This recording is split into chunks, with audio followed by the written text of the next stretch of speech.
కాపు ఉద్యమంలో చెలరేగిన హింసకు కారకులెవరో తేల్చే పనిలో పడింది ఏపీ పోలీస్ శాఖ. వీడియో ఫుటేజ్ ఆధారంగా అల్లర్లు సృష్టించిన వారిపై కేసులు నమోదు చేస్తున్నారు పోలీసులు. హింసకు పాల్పడిన వారిలో కృష్ణా, గుంటూరు జిల్లాలకు చెందిన వారు ఎక్కువగా ఉన్నట్లు అనుమానిస్తున్నారు పోలీసులు. తుని కాపు ఉద్యమంలో చెలరేగిన హింసాత్మక ఘటనలపై విచారణ వేగవంతం చేశారు ఏపీ పోలీసులు. హింసకు కారకులెవరో తేల్చే పనిలో పడ్డారు. ఇందుకోసం ప్రయాణికుల నుంచి వివరాలు సేకరిస్తున్నారు.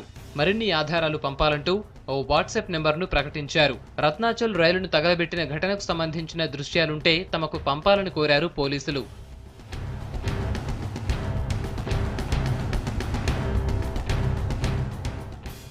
కాపు నేతలతో పాటు వీడియో ఫుటేజీల ఆధారంగా కేసులు నమోదు చేస్తున్నారు. అయితే హింసాత్మక ఘటనలకు పాల్పడ్డ వారిలో గుంటూరు, కృష్ణా జిల్లాలకు చెందిన వారే ఎక్కువగా ఉన్నట్లు పోలీసులు అనుమానిస్తున్నారు.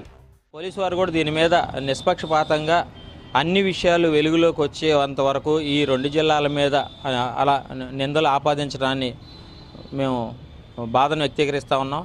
ఖచ్చితమైన అభిప్రాయానికి వచ్చి నిందితుల్ని గుర్తించే ప్రయత్నం జరుగుతుండగా ఇలా మా రెండు జిల్లాలకు సంబంధించిన వారిని ఇలా బాధ్యులుగా అనటం చాలా బాధాకరం.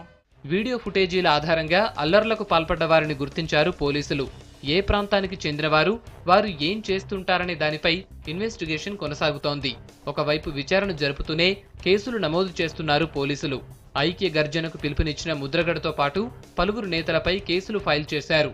1-2 రోజుల్లో కాపు గర్జనలో హింసాత్మక ఘటనలకు పాల్పడ్డ వారిపై కేసులు నమోదు చేసే అవకాశాలున్నాయి. హింసాత్మక ఘటనలకు కారకులు ఎవరైనా, కారణాలు ఏమైనా కాపు సామాజిక వర్గీయులు మాత్రం టెన్షన్ పడుతున్నారు. పోలీసులు ఎప్పుడు ఎవరిని అరెస్ట్ చేస్తారోనన్న ఆందోళన వారిలో కనబడుతోంది.